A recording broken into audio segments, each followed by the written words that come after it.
नमस्कार, प्रणाम, सत श्री अकाल, जोहार। तो कैसे हैं आप सब? आई होप आप स्वस्थ होंगे, मस्त होंगे, जबरदस्त होंगे। दोस्तों, काफी दिनों के बाद मैं इस चैनल पे आज आ रहा हूँ आपके समक्ष, और इस बात का हमें खेद है क्योंकि कुछ हमारे पास परेशानियां चल रही थी। इसी कारण से जो है मैं आपके समक्ष नहीं आ पा रहा था, लेकिन आज से मैं कंटिन्यू रहूंगा और आपके समक्ष रहूंगा। और डेली हम लोग कुछ ना कुछ सीखते चलेंगे, कुछ ना कुछ पढ़ते चलेंगे। तो आज का जो हमारा बेहतरीन टॉपिक की शुरुआत करने वाले हैं, और ये टॉपिक जो है हर लोगों को जानना बेहद जरूरी है। वह भारत का हर नागरिक को जानना, हो सकता है आप इस मामले में कभी पढ़ो या ना पढ़ो, लेकिन आपको जानना बेहद जरूरी है। और वो है, हम लोग आज जो समझने वाले हैं चीजों को, एफआईआर से रिलेटेड कुछ तथ्यों को समझने वाले हैं, तथ्यों को देखने वाले हैं।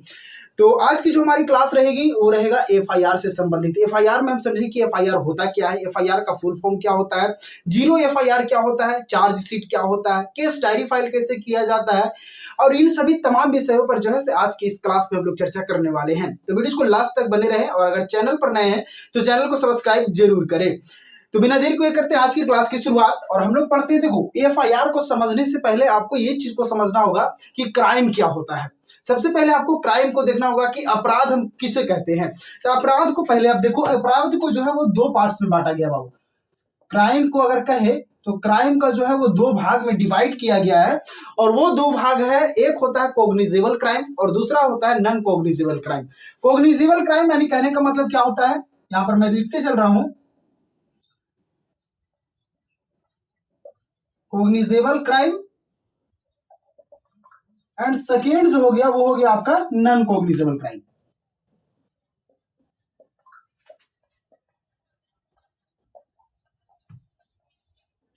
नॉन कॉग्निजेबल क्राइम यानी कॉग्निजेबल क्राइम कहने का मतलब क्या होगा, संज्ञेय अपराध। संज्ञेय अपराध, और नॉन कॉग्निजेबल कहने का मतलब होगा असंज्ञेय अपराध। संज्ञेय अपराध किसको कहेंगे? संज्ञेय अपराध। संज्ञेय अपराध किसको कहेंगे और असंज्ञेय अपराध किसको कहेंगे? असंज्ञेय अपराध, असंज्ञेय अपराध। तो देखो बाबू, संज्ञेय अपराध वो अपराध होता है जिसको हम लोग खतरनाक अपराध बोलते हैं। खतरनाक अपराध। अब खतरनाक अपराध को हम लोग किस तरीके से डिफाइन करेंगे? खतरनाक अपराध, अपराध, और ये हो गया आपका साधारण मामला, साधारण अपराध, इसको कह लो। ठीक है, तो ये खतरनाक अपराध किसको हम बोलेंगे?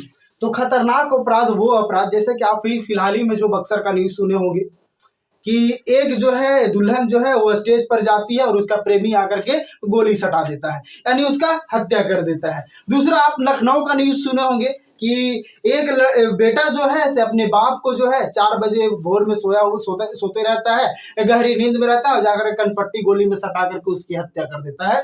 और तो और उसकी हत्या करके जो है पैर हाथ काट करके 20 किलोमीटर तक फेंक देता है। यानी इसको हम क्या कहेंगे? इसको हम कहेंगे खतरनाक अपराध, यानी संज्ञेय अपराध।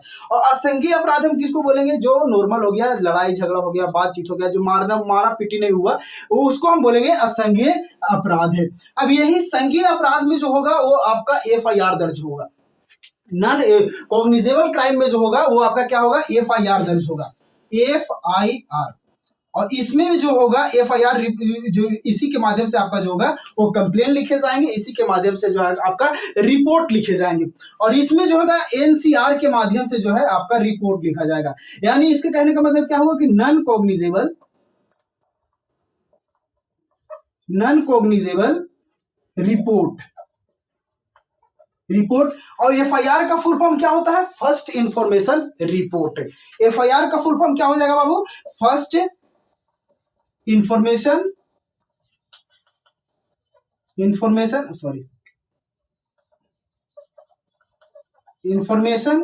रिपोर्ट। ये आपका क्या हो गया? एफआईआर का मतलब हो गया। तो अभी तक हम लोगों ने देखा कि क्या क्राइम दो तरीके के होते हैं, कॉग्निजेबल क्राइम, दूसरा नॉन कॉग्निजेबल क्राइम। संज्ञेय अपराध, असंज्ञेय अपराध। संज्ञेय अपराध में वो अपराध आते हैं जो खतरनाक तरीका का अपराध होता है, और संज्ञेय अपराध में वो अपराध आते हैं जो असाधारण मामला होता है। अब हम लोग डिटेल से पढ़ने वाले हैं एफआईआर के बारे में। तो हम लोग यहां पर देखते हैं कि एफआईआर आखिर होता क्या है, एफआईआर, जीरो एफआईआर किसको कहते हैं। एफआईआर जब होता है तो देखो हम लोग सीरीज बाय सीरीज पढ़ते चलेंगे। थोड़ा सा टाइम लगेगा, लेकिन चीजों को है जैसे हम लोग आसान भाषा में आसान तरीके से पढ़ते हुए चलेंगे। तो सबसे पहले अगर कोई व्यक्ति जो है वो क्राइम करता है, हम लोग यहाँ पर देखो चार्ट के माध्यम से पढ़ते चलेंगे। क्राइम हुआ, क्राइम हुआ तो क्राइम के बाद जो होगा एक व्यक्ति, जैसे मैं सपोज दैट ये कोई बंदा है, ठीक है, एक व्यक्ति है, ये जो है से कर देता है क्राइम, ठीक है, और ये एक व्यक्ति जो है ये ए हो गया और ये बी हो गया, ये करते क्राइम करने वाला है और बी जो है पेरेंट्स है, पेरेंट्स है, ये पेरेंट्स हो गया। अब ये जो है क्राइम किया, तो ये क्राइम किया है, ये क्राइम किया किसका, इसको, इसका पेरेंट्स के कोई सदस्यों को क्राइम किया। तो अब ये जो क्राइम किया, अब यहाँ वाले जो लोग होंगे वो कहाँ जाएंगे, पुलिस स्टेशन जाएंगे। किस लिए जाएंगे, एफआईआर दर्ज करवाने के लिए जाएंगे। जब तक अपराध नहीं होगा तब तक तो एफआईआर होगा नहीं। तो सबसे अब यहाँ पर इस चीज को समझो कि जब क्राइम हुआ तब क्या हो जाएगा, एफआईआर दर्ज किए जाएंगे, एफआईआर दर्ज किए जाएंगे। अब एफआईआर को हम लोगों ने क्या कहा, first information report, first information report. अब इस चीजों को समझना कि फर्स्ट इंफॉर्मेशन रिपोर्ट, अब जब ये थाना में जाएगा तो सीआरपीसी की धारा 154, अब जैसे में कहा गया कि अब यहाँ पे देखो इस चीज को समझना थोड़ा सा कि जब कोई जो है वो जो पेरेंट्स है वो थाना पहुंचता है और बोलता है कि मेरी बेटी को जो है उसका प्रेमी जो है आ करके गोली मार दिया, आप एफआईआर दर्ज कीजिए।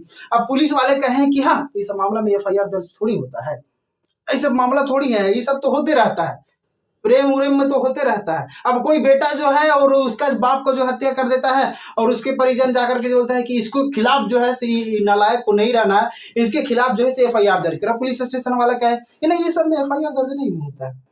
तब आप वहां पे क्या कहोगे कि पुलिस स्टेशन वाले को बोले हो कि सीआरपीसी की धारा 154 के नाम सुने, चेयर टाइट करके खड़ा हो जाएगा, बोलेगा कि ये जानकार व्यक्ति है। तो सीआरपीसी की धारा, सीआरपीसी यानी सीआरपीसी का मतलब क्या होता है, क्रिमिनल प्रोसीजर कोड। सीआरपीसी की धारा 154 के तहत जो है पुलिस को हर हाल में एफआईआर दर्ज करना होता है। अगर पुलिस को आप इसका सिर्फ हवाला दोगे कि अगर आप वो एफआईआर नहीं लिख रहा है कॉग्निजेबल रिपोर्ट में, अपराध खतरनाक अपराध में, तो उसको सीआरपीसी की धारा 154 के तहत उसको रिपोर्ट लिखना ही पड़ेगा, एफआईआर लिखना ही पड़ेगा। तो ये जो हमारा रहा क्या चीज, ये इस तरीका से हम लोगों ने अभी तक देखा एफआईआर के बारे में। अब यहां पर समझते हैं कि जीरो एफआईआर क्या होता है। जीरो एफआईआर क्या होता है, जीरो एफआईआर, जीरो एफआईआर। अब देखो सपोज दैट कोई मानते हैं कि जैसे में, हाँ एक नाम ले लेते हैं जैसे झकझोरन, इस नाम का बंदा जो है इसका जो है दिल्ली में मर्डर हो जाता है, इसको जो है दिल्ली में मर्डर कर दिया जाता है। अब इसका जो पेरेंट्स है, ये लोग जिसका जो पेरेंट्स है वो रहता है कहाँ, झारखंड में। पेरेंट्स जो इसके जो रहते हैं वो कहाँ रहते हैं, झारखंड में रहते हैं। अब देखो क्या होगा, यहाँ पे दिल्ली में इसका हुआ मर्डर और इसका पेरेंट्स है झारखंड में। तो जिस अपार्टमेंट में रह रहा था वहां के जो लोग थे वो क्या किए कि जाकर के दिल्ली पुलिस स्टेशन में एफआईआर दर्ज करवा दी। दूसरी बात, अब जब इसके पिताजी को पता चला, झकझोरन के पिताजी को पता चला कि मेरा बेटा का मर्डर हो गया है, तो ये कहां पहुंचा, झारखंड के पुलिस स्टेशन में, अपने स्थानीय क्षेत्र के जो पुलिस स्टेशन है वहां पर पुलिस स्टेशन पे पहुंचा। अब यहां पर जो एफआईआर किए, दिल्ली में जो एफआईआर हुआ तो उसको एफआईआर नंबर भी मिला होगा। एफआईआर नंबर पे हम लोग चर्चा करेंगे, वीडियो पे एकदम बने रहे लास्ट तक। अगर चैनल पर नए हैं दोस्तों तो चैनल को सब्सक्राइब आप जरूर करना। अब यहाँ पर जो है से क्या हुआ, झकझोरन का जो है से दिल्ली में मर्डर हुआ तो वहां पर जो है से पुलिस स्टेशन में दिल्ली में जो है एफआईआर किए गए और वहां पर जब एफआईआर हुआ तो उसको एफआईआर नंबर भी दिए गए होंगे। अब इसी प्रकार से जो है से इसका पेरेंट्स को झारखंड में पता चला तो इसके पेरेंट्स जो है झारखंड के पुलिस स्टेशन में पहुंचे, वहां पर एफआईआर दर्ज करवाया। एक एफआईआर तो दर्ज पहले से दिल्ली में हो चुका है, यहाँ पर जो है एफआईआर दर्ज वो कर दिए जा चुके हैं। अब इसके जो पेरेंट्स पहुंचे झारखंड पुलिस स्टेशन में तो यहाँ पर जो होगा वो मामला जो दर्ज होगा वो जीरो एफआईआर दर्ज होगा, क्योंकि एक मामला जो चल रहा है कहाँ, वो दिल्ली में इनका पहले जो है एफआईआर दर्ज हो चुके हैं। अब यहाँ पर जो दर्ज किए जाएंगे वो जीरो एफआईआर दर्ज किया जाएगा। अब जीरो एफआईआर के तहत जो है किसी को वारंट जारी नहीं किया जा सकता है। हम अगर जीरो एफआईआर दर्ज करवाए तो ये नहीं कहा सकते कि आपको आना ही पड़ेगा थाना में, उसका मन आया नहीं, वारंट आप जारी नहीं कर सकते हो, ये जीरो एफआईआर में होता है। अब एफआईआर नंबर कैसे मिलता है, सपोज जैसे में दिल्ली में इसका मर्डर हुआ, झकझोरन का दिल्ली में मर्डर हुआ कब, 2024 में, ठीक है। 2024 में दिल्ली में उसका क्या हो गया, मर्डर हो गया। अब 2024 में जब उसका मर्डर हुआ तो उस दिल्ली पुलिस स्टेशन में जहां पर ये एफआईआर इनके खिलाफ जो एफआईआर हुए थे, वहां पर पहले से कॉग्निजेबल रिपोर्ट में जो है, कॉग्निजेबल क्राइम में जो है 100 एफआईआर दर्ज हो चुके थे पहले से। इसके जाने से पहले से जो 100 एफआईआर दर्ज हो चुके थे। इसका जो नंबर था 101वां था, तो इसको जो एफआईआर नंबर मिलेगा वो 101/2024, यानी 2024 में जो है ये 101वें नंबर पर जो है इसका एफआईआर दर्ज हुआ है उस पुलिस स्टेशन में। यहां तक क्लियर है? यहां तक मैंने आपको बहुत ही बेसिक तरीका से समझाने का मैं प्रयास किया हूं और आई होप आपको समझ में आया होगा इन सभी चीजों पर।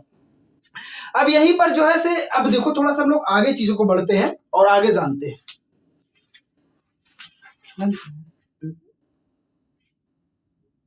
चीजों को समझते हैं कि जैसे में क्राइम हो गया, एफआईआर भी दर्ज हो गए। अब जब आप एफआईआर दर्ज करवा दिए तो आपको से यहां से काम हुआ है खत्म। अब यहां से जो काम चलेगा वो प्रशासन का काम चलेगा, अब यहां से जो काम चलेगा वो पुलिस का काम चलेगा। अब यहां पर वो क्या करेंगे, अभी तक जो हम लोगों ने क्या क्या समझा, अभी तक हम लोगों ने 0 एफआईआर देखा कि एफआईआर नंबर कैसे मिलता है पुलिस स्टेशन में, हम लोगों ने चीजों पर अभी जो है वो डिस्कस किया। अब यहाँ पर जैसे क्राइम हो गया, क्राइम जब हुआ तो जाकर के पुलिस स्टेशन में एफआईआर दर्ज करवाए गए। जब एफआईआर दर्ज हुआ तब यहाँ जो होगा, अब पुलिस स्टेशन में जो होगा एक आईओ का गठन किया जाएगा। आईओ कहे तो क्या होता है बाबू, आईओ का मतलब होता है इन्वेस्टिगेशन ऑफिसर।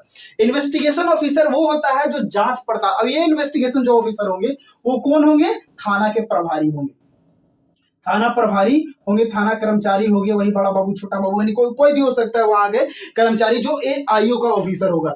जब ये आईओ बनेगा, आईओ का गठन किया जाएगा। ये किसको किस लिए बनाया जाता है, इन्वेस्टिगेशन का मतलब क्या होता है, जांच पड़ताल करना।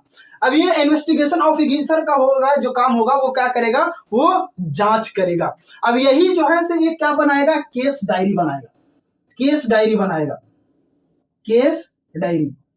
अब ये केस डायरी क्या होता है, केस डायरी बनाएगा। अब ये केस डायरी में क्या किया जाएगा भाई, क्राइम हुआ, क्राइम के बाद एफआईआर दर्ज हुए, एफआईआर दर्ज हुआ जैसे ही वैसे ही जो पुलिस स्टेशन में क्या आईओ बनाया गया, यानी इन्वेस्टिगेशन ऑफिसर को ये काम दिया गया। अब ये आईओ जो है से क्या करेगा, केस डायरी बनाएगा। अब वो केस डायरी जो होता है उनमें सारा ब्यौरा लिखा जाता है। सपोज आपको मैं बताता हूं, ये जो केस डायरी जो होता है वो 60 से 90 दिनों के अंदर अंदर तैयार करना होता है। 60 से 90 दिनों, 60 से 90 दिनों यानी 2 से 3 महीना के अंदर अंदर जो है आपको केस डायरी तैयार करना होता है। यानी आईओ ऑफिसर को जो टाइम दिए जाते हैं केस डायरी तैयार करने के लिए, वो 60 से 90 दिन यानी 2 से 3 महीना का जो है अंतराल में उनको केस डायरी तैयार करना होता है। अब यहीं तक जो है मामला चलेगा आपका क्या चीज का, पैरवी और पैरवी का, यहां तक आप लगा सकते हो। अब ये जो केस डायरी में क्या होता है, डेली आईओ जो है इन्वेस्टिगेशन ऑफिसर पहुंचेगा घटना स्थल पर और वहां पर क्या करेगा, पूछताछ करेगा, सवाल जवाब लोगों से करेगा कि आखिर जो है जयमाला पर गोली मारा गया तो कैसे मारा गया। पॉइंट नंबर 1, ये जो क्या इसका पहले से कोई रिलेशनशिप था, क्या पहले से इसका कोई संबंध था, क्या पहले से एक दूसरे को लोग जानते थे पहचानते थे, या टेंडम आकर के गोली मार दिया। पॉइंट नंबर 2, क्या जब गोली मारा गया था तो लोग वहां पे मौजूद नहीं थे, बचाने का प्रयास नहीं किया। पॉइंट नंबर 3, क्या वहां पर क्या इसको जो गोली मरवाया गया किसी के ब्लैकमेल करके द्वारा मरवाया गया, या तो प्रेमी खुद ने गोली मार दिया। पॉइंट नंबर 4, यानी इस तरीका से जो है वो ब्यौरा वो निकालेगा वहां इन्वेस्टिगेशन ऑफिसर, वहां का जो आईओ जो बनाए जाएंगे इस कार्य के लिए, इस क्राइम के लिए, वो जो करेगा इस तरीका से जो है अपना केस डायरी तैयार करेगा। और ये जो लगा देगा ससुर कितना दिन, 60 से 90 दिन लगा देगा, यानी 2 से 3 महीना लगा देगा। अब यहीं पर आपको मौका है, यहीं पर जो है बड़ा बाबू छोटा बाबू बाबू बाबू किसी को भी है जो है यहीं पर आप जो है से उठ सकते हो, वरना इसके बाद फिर जो है आप कुछ नहीं कर पाओगे। जैसे ही केस डायरी के बाद आगे मामला बढ़ा तो आप ना आरबी लगा पाओगे ना आप पैरवी लगा पाओगे। तो यहीं तक जो है वो अपॉर्चुनिटी है, आपको मौका दिया जाता है कि केस डायरी तक जब मामला चल रहा है तो मामला का अगर सुलटाना है तो बोलो बड़ा बाबू को छोटा बाबू की इतना ले लीजिए ना सर, कमा तमाम करवा दीजिए ना। इस तरीका से आप जो है से करवा सकते हो। अब केस डायरी के बाद में जो है वो बनेगा चार्जशीट। अब यहां से मामला जो है बाबू फंस जाता है। अब चार्जशीट जैसे ही बना, चार्जशीट जब तक तैयार कर दिए गए तो समझो कि ये तुम्हारा जो है वो काम डाउन शुरू हो गया। यानी चार्जशीट में वो चीज पॉइंट लिखे जाएंगे जो केस डायरी का हाईलाइटेड पॉइंट होगा। और यही जो अभी ये जो आयु का जो है, इसी का जो क्या बोलते हैं इन्वेस्टिगेशन ऑफिसर का जो है वो केस डायरी सुप्रीम कोर्ट तक जाएगा भाई।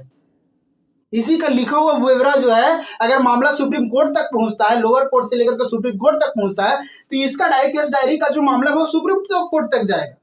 तो इसीलिए केस डायरी तक आपको है अपॉर्चुनिटी कि आप जो है काम को रफा दफा करवा सकते हैं, तो यहाँ पर बातचीत हो सकता है। लेकिन चार्जशीट जैसे ही बना, केस डायरी का हाईलाइटेड पॉइंट लिखे जाएंगे, बोले कि मर्डर इतने खतरनाक तरीके से किया, इतना भयावह तरीका से किया गया, ऐसा मर्डर नहीं हो सकता था, यानी कि एड़ी चोटी का लगा देगा और इसमें चार्जशीट आपको लिख देगा। अब चार्जशीट जैसे ही तैयार हुआ बाबू, मामला चला जाएगा कहां? कोर्ट में। अब कोर्ट में मामला गया तो मामला हो जाएगा आपका, फिर कोई ऐरवी और पैरवी काम नहीं करेगा। अब जो काम करेगा वो जज के हाथों में काम करेगा। अब जज के हाथों में काम चला जाएगा। तो ये जो है चार्जशीट जो है, अभी आपने केजरीवाल का मैटर सुना होगा। केजरीवाल, दिल्ली के पूर्व मुख्यमंत्री केजरीवाल और उप मुख्यमंत्री मनीष सिसोदिया जो है अभी जेल से रिहा हुए, डिस्चार्ज किया गया है उनको। पता है क्यों? ये चार्जशीट का भी उसमें जिक्र किया गया। तो चार्जशीट क्यों? जब चार्जशीट को जज जब वहां पर पढ़ा तो ऐसा मुकदमा नहीं था, वैसा जो इसमें बातें नहीं लिखी गई थी, वैसा सबूत नहीं थे जो उसमें मुकदमा चलता। तो जज जो है वो ईडीआई और सीबीआई को हाथ में लेते हुए जो है सो उनको केजरीवाल को डिस्चार्ज कर दिया। तो यही जो केस डायरी जो है ये जाएगा आपको सुप्रीम कोर्ट तक भी जा सकता है। अब यहाँ से जो है अब मामला चलेगा कोर्ट के पास, चला गया भैया केस डायरी चलेगा, फाइल हो गया आपको कोर्ट में चला गया। अब यहाँ पर जो होगा, अब आपका वकील, पक्ष का वकील और विपक्ष का वकील, अब ये दोनों वकील जो होंगे क्या करेंगे? बहस करेंगे। अब ये दोनों एक साइड आपका वकील, एक साइड पक्ष का, एक साइड विपक्ष का, बीच में रहेगा जज। दोनों का बहस होगा, दोनों पर निष्कर्ष निकालेगा जज।